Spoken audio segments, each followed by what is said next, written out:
Welcome to Imagine It down here at Imagination Station, joined once again by Chief Scientist Carl Nelson. Carl, what are we doing today? We're going to see if we can use sound waves to shatter a glass. I have faith in you. Okay. So here's our... I have faith in you to break many, many things within our vicinity. Okay, so here's what we're going to do. Here's the setup. We have a speaker here, right? This is just like a super fancy horn tweeter. Put a little tube on the end to focus the sound to our glass. We have a signal generator here so we can dial in the frequency. So for instance, this is our little amp here. Right? We can change our frequency. Now, before you came, Dan, I took all my glassware here, and on the bottom, I noted what the resonant frequency was. Ah, okay, so I see 1199 there. We got 1208. All right. They're all roughly the same. Even this little guy. Are those in hertz? Yes. Okay. Yep. I forgot to label them in hertz, but but you know the deal is that every object kind of has like a natural resonance frequency. So you've probably done this, right? Yeah. Not rarely successfully, but go give it a try. Give it a try. You have to like wet your finger. Here's a little water. Oh, there we go. Okay. So what you're doing is you're getting that glass to vibrate. Yeah, you got it. A little bit. And we're going to do the same thing with our speaker here. Now, it's like the most successful I've ever done that. This is going to get really loud at some point, so we're going to put our earmuffs on in a second. But first, I kind of just want to, like, we said this is $11.99, so let me get to $11.99, and we'll turn this up just a little bit so we can still talk. And it's around there somewhere, but I've added this little swizzle stick so that we can see if we're getting close to the resonant frequency. That should dance around a bit. So it's going to get a little loud. And should we put these on? Or? Yeah. Okay, so I just want to make sure that we're close. Here I got $11.99, exactly what I measured. Matches so it. Let's just go ahead and give it a try and see. Now, this is always a little bit, you know, it may or may not work. So right. we'll find out here.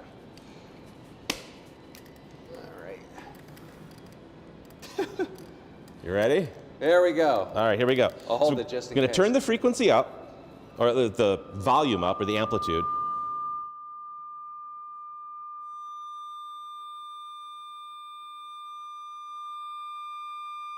Maybe tweak the frequency a little bit.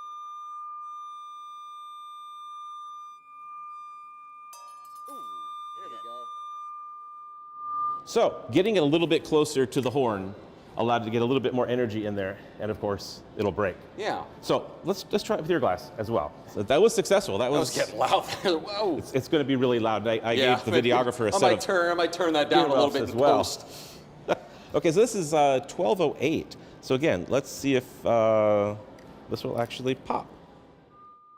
We're seeing the coffee stirrer start to dance around. We'll just crank it all the way up. A little bit closer. Tweak the frequency. Ooh, There we go. there's a good shatter.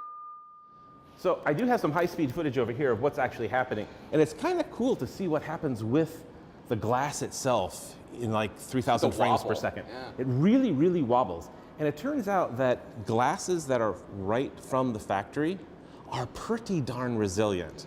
I've had, I go to Libby and grab a bunch and try them, and they simply won't shatter. Just crank up, and it won't go. But if you have a glass at home that you've like maybe put in the dishwasher, or you're having drinks and you do the whatever, You're introducing impurities over the years. little scratches. You're going to have little scratches and stuff, and those are going to be the places where your glass is going to break. These are glasses that we've used for all sorts of other science stuff. I have no idea what people have done with them, but it is really amazing how you set up those vibrations, and then at some point it just catastrophically fails.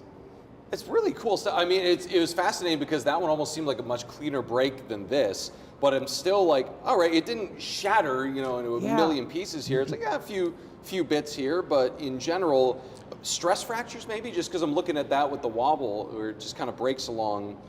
Yeah, these are actually two different glasses. Two different setups. I think it just depends on the history of the glass. And also, my speaker here is probably only putting out maybe tops 50 watts. So if we had a larger speaker, maybe we would get a more dramatic shattering. And it's never going to break the same way. And it's never going to break the same way. Because you have different histories. It all depends on the history of the glass. So it is possible to break a glass using sound. Very cool. All right, I won't put my opera sound on here. I'll spare you that. All right, Dan, that's Carl. That is how you imagine it. Cheers.